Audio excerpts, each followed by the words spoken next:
What is up, guys and girls? Hurricane Liz here, and in this video I take you behind the scenes to what it takes and all the considerations you have to make before you start a Walmart store. This is a beginner's Walmart store guide 101. I'm going to tell you the 5 biggest things you have to be concerned with, and I'm going to show you the results we have from one of our stores that is in its 2nd month. So I think you're going to be surprised at how well it's already doing, and I'm going to talk a lot about Walmart. So I'm super fired up for this. I hope you're fired up.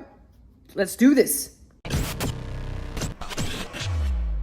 All right, so Walmart Dropshipping 101. This is going to be more or less a comprehensive guide for beginners. Comprehensive, but pretty short and sweet.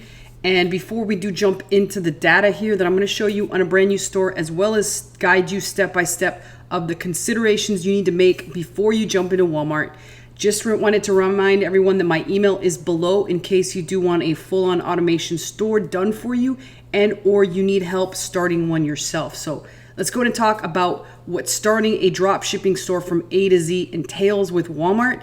And the first things first, you have to decide what type of store you want. And I shouldn't have said drop shipping store, it's a Walmart store. So what kind of Walmart store do you want? And there are a few options. The first is traditional and standard drop shipping, which if done alone will get you banned and or suspended. So you don't want to do that alone.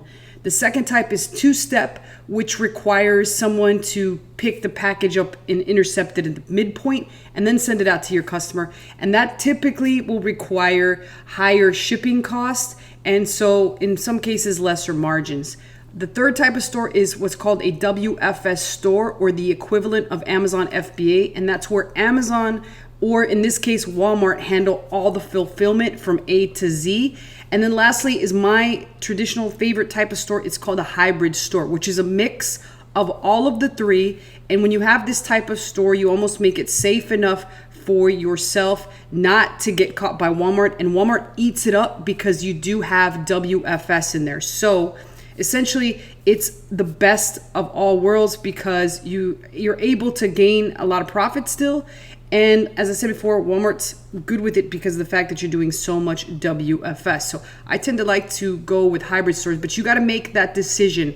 Now, all of those different types of stores will have their pros and their cons. So some are more attractive than others, and it really depends upon a couple big things. First off is the amount of time that you want to spend working on the store. The more expensive options are available out there just so that you don't have to spend a lot of time on it. And I'm going to show you some of these results now in one of them, which is a full-on automation store. But if you do have the time to spend on it and you want to learn the business model, then obviously you're going to have to pay to learn that. But it could be a very valuable skill because then you can do these stores in the future for yourself and for clients and or friends.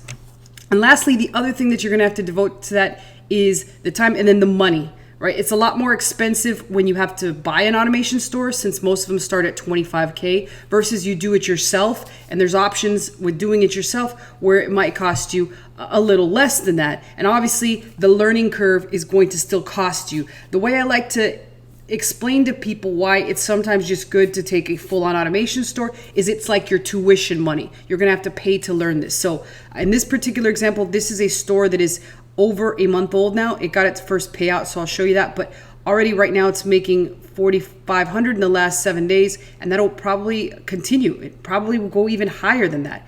And again, if we take a look at what's happened with payments on this store, you'll see that it's had its first payout. There's a 20-day payment hold, but it just got released. It was probably around a $700 payout that got released, and now set on August 15th is a lot higher payout.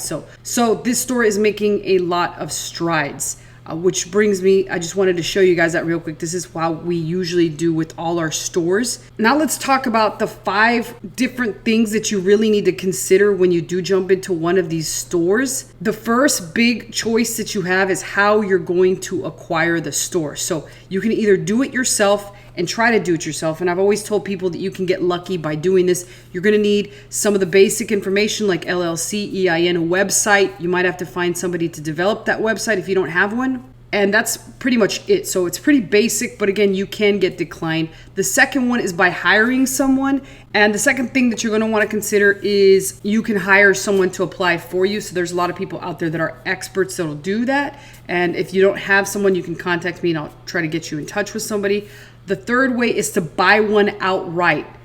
So that is a more expensive option. A lot of those stores can range from 8 to 10K, but you get it immediately and you can immediately start loading products and selling them on your store. So once you have the store, the next big question, which is the second one, is how will you source for the store? And again, you're faced with a couple options, either learning it yourself, which again, you'll have to pay to learn to do that, and then eventually outsource. And of course, you're going to have to pay the team's salary and train them in order to do so. And the second thing that you can consider is hiring a team. So there's a lot of different places like Upwork that you can look for a team.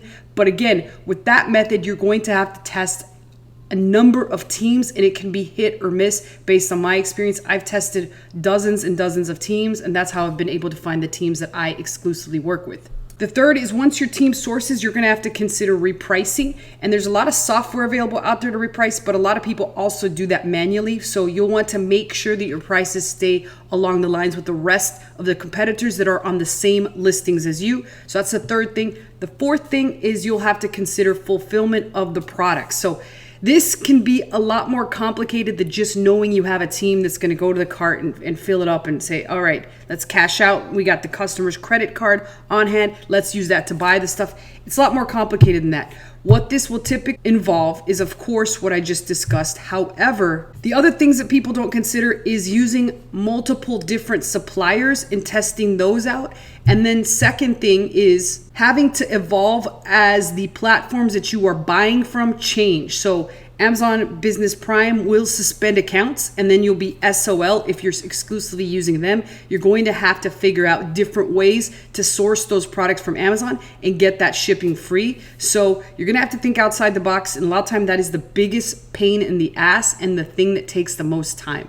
And then lastly, the fifth and final component of this whole thing is management and compliance. That includes customer service, following up on returns and making sure you and or the client get reimbursed for those, tracking issues. In some cases, you'll have to use third-party tracking apps just to make sure you meet deadlines, changing or testing brand new suppliers. And as I said before, again, the evolution of this is a continual thing that you'll need to include in your business. So that was a quick overview and a broad look at how and what considerations you have to make when wanting to manage a Walmart store, which is still immensely profitable. It is probably the most profitable of all platforms at the present time, and I still highly recommend it as long as you are committed to doing all these things. But in case you do need help, my email is below, either with a full-on automation store and or if you'd like to do it yourself and just need some consulting help. So other than that, questions and comments go below. I always personally answer those, and I'll see you guys next time.